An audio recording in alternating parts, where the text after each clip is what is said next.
Bismillahirrahmanirrahim. Assalamualaikum warahmatullahi wabarakatuh. Pada video kali ini saya akan menjelaskan soal terkait dengan perencanaan sumber daya manusia dan proses seleksi. Video ini saya buat untuk memenuhi tugas evaluasi tengah semester mata kuliah Manajemen Sumber Daya Manusia dengan dosen pengampu Ibu Leli Nirmalasari, SPD MM. Sebelumnya, perkenalkan, nama saya Asfi Safia Marwa Anandita, NPM 112111396, kelas B, Program Studi Manajemen S1. Pada video kali ini, saya akan mempresentasikan tugas kedua dari mata kuliah Manajemen Sumber Daya Manusia yang sudah dikerjakan sebelumnya, di mana tugas 2 ini berkaitan dengan perencanaan sumber daya manusia dan proses seleksi. Tugas 2 ini berisikan 6 soal. Nah, di sini saya akan menjelaskan ke-6 soal tersebut mulai dari soal nomor 1 hingga soal nomor 6. Dimulai dari nomor 1. Soal nomor 1. Berapa pekerja yang dibutuhkan untuk mensortir surat sebanyak 5.000 surat jika tingkat pelayanan standar 100 surat per 4 jam? Nah, untuk menghitung berapa pekerja yang dibutuhkan untuk mensortir 5.000 surat, langkah yang pertama yaitu menghitung waktu yang diperlukan 5.000 surat itu berapa. Nah, caranya itu dengan 4 dikalikan dengan 5.000 dibagi dengan 100. 4 ini dari mana? 4 ini sudah diketahui dari soal, karena ada tingkat pelayanan standar yang diketahui bahwa dengan mensortir 100 surat ini dapat dikerjakan selama 4 jam. Sehingga 4 ini didapatkan dari standar pelayanan 100 surat itu dapat dikerjakan selama 4 jam. 4 jam dikalikan dengan 5.000 surat yang akan disortir dibagi dengan 100. 100 ini didapatkan dari data yang sudah diketahui, yaitu 100 surat. Sehingga dapat dihasilkan 4 dikali dengan 5.000 dibagi 100, yaitu 200. Nah, 200 ini adalah waktu yang diperlukan untuk mensortir 5.000 surat. Sehingga waktu 200 jam ini nanti akan dihitung kembali dengan waktu eee kerja dalam sehari. Nah, setelah menghitung waktu untuk mensortir 5.000 surat, langkah selanjutnya yaitu berapa waktu kerja dalam sehari. Biasanya para pekerja itu melakukan kerjanya itu selama 8 jam per hari, sehingga dapat dihitung bahwa pekerja yang dibutuhkannya itu dengan membagi waktu yang diperlukan 5.000 surat dibagi dengan waktu kerja dalam sehari, sehingga 200 jam dibagi dengan 8 jam yaitu 25. 25 ini adalah 25 orang pekerja yang dibutuhkan untuk mensortir surat selama 200 jam. Sehingga dapat ditarik kesimpulan bahwa pekerja yang dibutuhkan untuk mensortir surat sebanyak 5.000 surat dengan tingkat pelayanan standar 100 surat per 4 jam, maka pegawai atau karyawan yang diperlukan yaitu sebanyak 25 orang.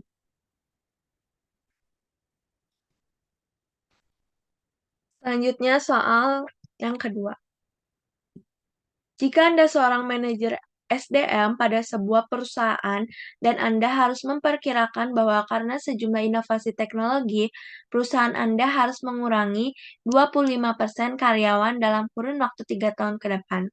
Saat ini karyawan berjumlah 155 orang dan tindakan apa yang akan Anda ambil? Jelaskan. Untuk penyelesaian soal nomor 2 ini, saya itu menghitung terlebih dahulu karyawan yang akan dikurangi dalam kurun waktu 3 tahun. Diketahui bahwa jumlah karyawan totalnya itu sebanyak 155 orang, dengan diketahui juga pengurangan karyawannya itu sebanyak 25%. Sehingga untuk mengetahui berapa banyak karyawan yang akan dikuranginya itu dengan cara mengkalikan jumlah total keseluruhan karyawan dengan besarnya persenan pengurangan karyawan, sehingga 155 dikalikan dengan 25%, menghasilkan 38,75 atau jika dibulatkan itu menjadi 39. Nah, 39 ini adalah 39 orang yang akan dikurangi, dengan kurun waktu 3 tahun. Nah, selanjutnya menghitung berapa banyak sih karyawan yang masih dibutuhkan di perusahaan, eee, apabila adanya pengurangan 25% itu. Nah, caranya itu dengan mengurangi total keseluruhan karyawan dengan, karyawan yang dikurangi sebanyak 25%, sehingga menghasilkan 116 orang karyawan yang masih dibutuhkan oleh perusahaan.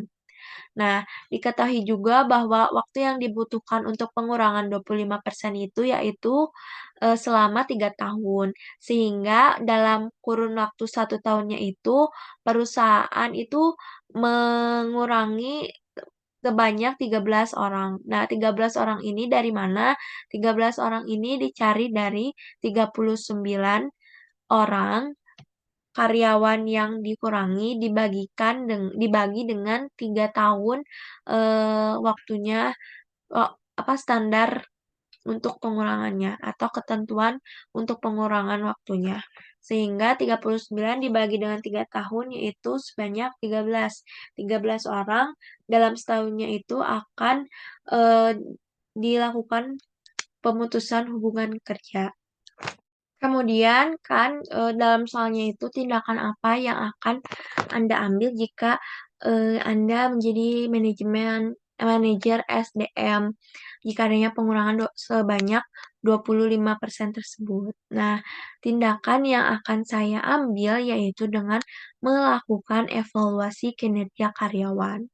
Nah, evaluasi kinerja karyawan ini dilakukan oleh, staf divisinya masing-masing, di mana evaluasi kinerja karyawan ini dilakukan setiap 1 bulan sekali dengan tujuan untuk memangkas para karyawan yang tidak sesuai dengan analisis jabatan yang sudah ada atau yang tidak sesuai dengan tupoksinya.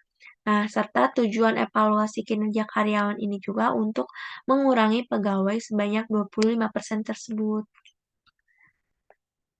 Kemudian soal nomor 3, hitung perencanaan SDM untuk menggarap sawah seluas 10 hektar bila diketahui bahwa standar waktu untuk mencangkul sawah adalah 20 jam dikalikan dengan 4 jam dikalikan dengan 6 jam, maka, totalnya adalah 480 jam per orang. Nah, waktu yang ditetapkan untuk menyelesaikannya itu sebanyak 20 hari.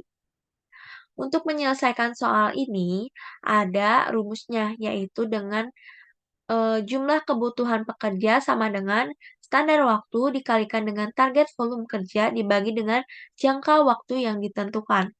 Di mana diketahui di soal bahwa standar waktunya itu adalah 480 jam.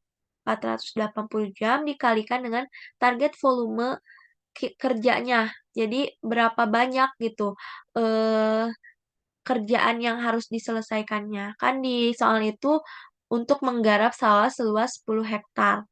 Nah, itu 10 itu adalah target 10 hektar itu adalah target volume kerjanya. Dibagi dengan jangka waktu yang ditentukan. Nah, ini kan sudah diketahui nih di soal bahwa waktu yang ditetapkan untuk menyelesaikan adalah 20 hari. Sehingga jika dimasukkan ke rumus yaitu 480 dikalikan dengan 10 dibagi dengan 20 maka menghasilkan 240 orang. Sehingga dapat ditarik kesimpulan bahwa untuk menggarap sawah seluas 10 hektar itu dengan waktu penyelesaian 20 hari dibutuhkan 240 orang untuk menyelesaikan atau menggarap sawah seluas 10 hektar tersebut. Kemudian soal nomor 4. Bila sebuah perusahaan membuka kantor cabang di sebuah kota yang jauh dari kantor pusat, aktivitas SDM apa saja yang harus dilakukan oleh Departemen SDM sebelum kantor cabang tersebut siap dijalankan? Menurut saya, eee, langkah yang harus dilakukannya itu dengan melakukan analisis jabatan. Karena dengan adanya analisis jabatan ini, maka Departemen SDM dapat mengetahui kualifikasi, sumber daya manusia atau karyawan yang dibutuhkan itu oleh perusahaan itu kualifikasinya seperti apa, tuh. Terus setelah melakukan analisis jabatan, sudah diketahui, apa deskripsi pekerjaannya, terus tujuannya, apa, langkah selanjutnya, terus kan ada kualifikasinya, pekerjaannya apa-apa. Langkah selanjutnya yaitu dengan melakukan proses rekrutmen karyawan. Nah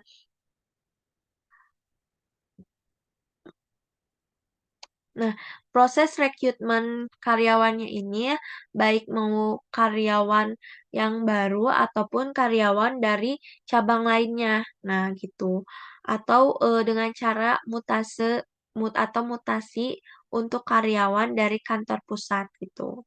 Nah, selanjutnya aktivitas yang bisa dilakukan oleh Departemen SDM yaitu melakukan proses training.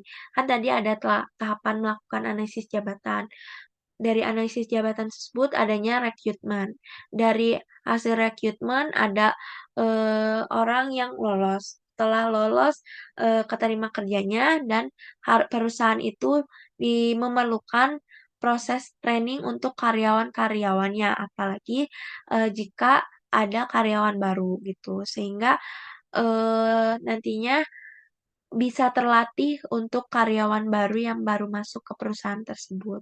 Sehingga langkah atau aktivitas yang harus disiapkan yaitu, yang pertama adalah melakukan analisis jabatan, yang kedua melakukan proses rekrutmen karyawan, dan yang ketiga setelah karyawannya diterima kerja di perusahaan tersebut, maka perusahaan harus melakukan training pada karyawan. Soal yang kelima yaitu buatlah rekrutmen dan seleksi untuk soal nomor satu. Seperti yang kita ketahui bahwa soal nomor satu itu, eee, banyaknya pekerja yang dibutuhkan untuk, menyortir 5.000 surat gitu. Sehingga di sini saya membuat suatu rekrutmen, eee, di mana, perusahaannya bernama PT Tridita Utama membutuhkan posisi sebagai administrasi dengan kualifikasi yaitu wanita maksimal 30 tahun, dengan pendidikan minimal SMA atau SMK sederajat, bisa menggunakan MS Office, terutama MS Word dan, MS Excel, terus mampu berkomunikasi dengan baik, jujur, teliti, rapi, dan disiplin, serta memiliki pengalaman di bidang administrasi. Tetapi untuk fresh graduate juga bisa dipersilakan untuk melamar. Nah, untuk informasi lebih lanjut, bisa juga menghubungi ke alamat email yaitu atau alamat web yaitu www.triditautama.com. Nah, untuk, para pelamar bisa mengirimkan CV atau berkas lamarannya itu ke Gmail, melalui Gmail dengan alamat Gmail-nya yaitu tridita@recruitment.com. Jadi, nanti kalau misalnya berkasnya sudah siap, CV-nya sudah siap juga, langsung kirimkan ke alamat Gmail yang sudah tertera di poster. Terus apabila ada hal-hal yang ingin ditanyakan, bisa langsung menghubungi melalui nomor telepon di 0821 3456 1233.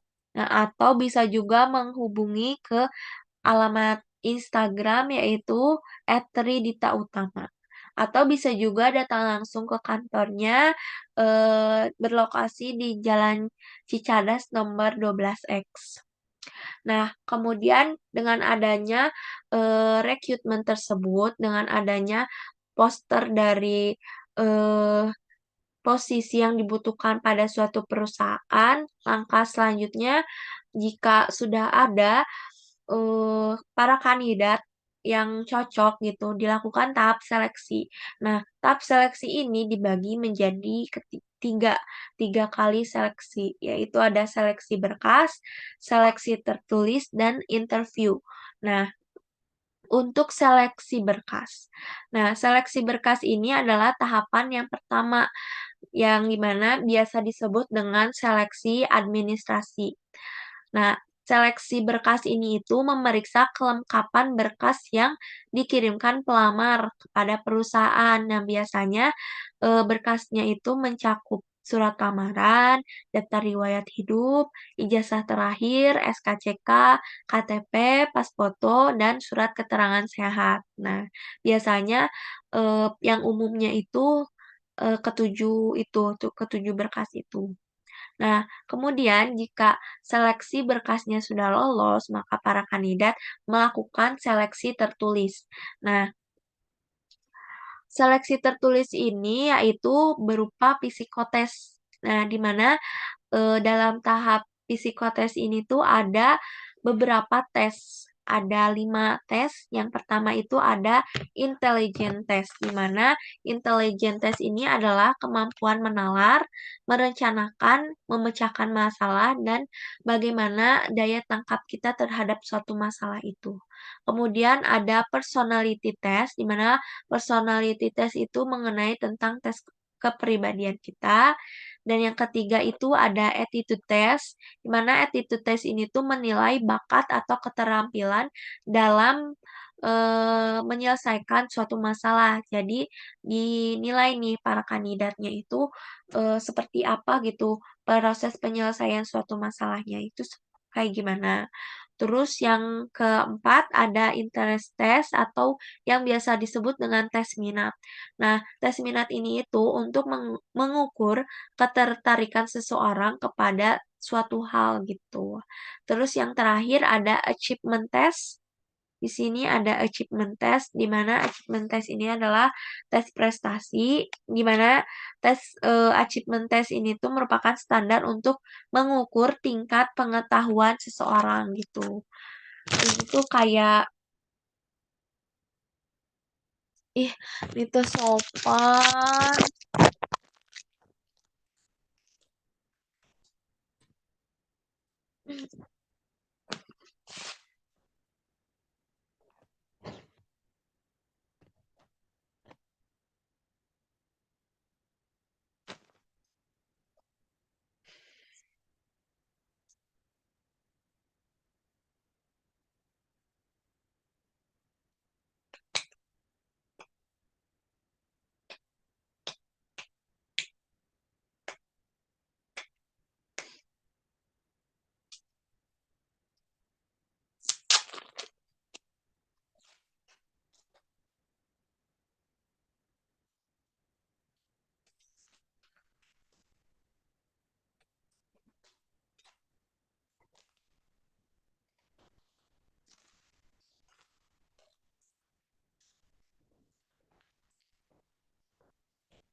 Kemudian ada soal kelima, di mana soal kelima itu diminta untuk membuat rekrutmen dan seleksi untuk soal nomor satu.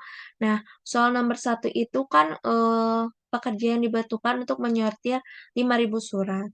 Sehingga di sini saya membuat suatu rekrutmen yaitu dengan perusahaan bernama PT Tridita Utama membutuhkan posisi sebagai eh, posisinya administrasi dengan beberapa kualifikasi yaitu yang pertama wanita maksimal 30 tahun, pendidikan minimal SMA atau SMK sederajat, menguasai MS Office terutama MS Word dan MS Excel, kemudian mampu berkomunikasi dengan baik, jujur, teliti, rapi, dan disiplin, memiliki pengalaman di bidang administrasi. Fresh graduate juga dipersilakan untuk melamar. Untuk info lebih lanjutnya bisa menghubungi alamat web dari PT Tridita Utama yaitu www.triditautama.com. Nah, Apabila ada, orang yang berminat untuk melamar di posisi tersebut, maka diharapkan untuk, mengirimkan CV dan berkas lamaran ke alamat Gmail perusahaan, yaitu tridita@recruitment.com. Nah ini, untuk, misalnya ada pertanyaan-pertanyaan yang ingin ditanyakan, bisa langsung menghubungi di nomor telepon 0821 3456 1233. Nah, atau bisa juga melalui Instagram yaitu Tridita Utama, atau bisa juga langsung datang ke kantornya yang beralamat di Jalan Cicadas nomor 12X. Nah, selanjutnya setelah ada rekrutmen, tentunya ada proses seleksi. Nah, tadi udah membuat poster dari atau pengumuman, karyawan yang dibutuhkan. Tahap selanjutnya adalah melakukan seleksi bagi kandidat-kandidat yang sudah melamar. Ada beberapa tahapan seleksi yang umumnya itu ada 3, yaitu ada seleksi berkas, seleksi tertulis, dan interview. Nah, seleksi berkas ini tuh biasanya disebut dengan seleksi administrasi, karena di sini tuh seleksi berkas tuh, mencek, kelengkapan, berkas lamaran yang dikumpulkan oleh para pelamar gitu. Nah, biasanya yang umumnya itu berkas yang dikumpulkannya adalah surat lamaran, daftar riwayat hidup atau kurikulum vitae, kemudian ada ijazah terakhir, SKCK, KTP, pas foto, dan surat keterangan sehat. Nah, biasanya sampai pas foto juga, itu sudah cukup gitu. Yang biasa umumnya itu sampai pas foto juga nggak apa-apa. Kecuali, dalam masa pandemi seperti ini memungkinkan ada beberapa perusahaan yang mewajibkan untuk adanya, surat keterangan sehat. Nah, kemudian ada tes tertulis. Nah, tes tertulis ini tuh biasa yang disebut dengan psikotes, di mana psikotes ini tuh terdiri dari beberapa tes. Terdapat 5 tes. Yang pertama itu ada intelligent test, di mana intelligent test ini tuh mengukur kemampuan menalar, merencanakan, dan memecahkan suatu masalah serta bagaimana daya tangkap kita dalam menyelesaikan masalah itu. Itu dilihat gitu dari para kandidat pelamar. Kemudian, yang selanjutnya ada personality test. Personality test itu adalah suatu tes, mengenai tentang kepribadian dari para pelamar. Nah, kemudian yang ketiga ada attitude test, di mana attitude test ini adalah, tes yang menilai bakat atau keterampilan dalam menyelesaikan tugas, tuh. Kemudian ada interest test. Interest test ini tuh merupakan tes minat, di mana mengukur ketertarikan seseorang kepada suatu hal. Nah, terus yang terakhir ada achievement test. Nah, ini tuh biasanya tes prestasi atau tes pengetahuan untuk seseorang gitu, terkait dengan posisi yang dilamar. Dan tahap yang terakhir ada interview. Nah, biasanya untuk interview ini tuh ada 2 kali, ada interview HRD sama interview dari stafnya.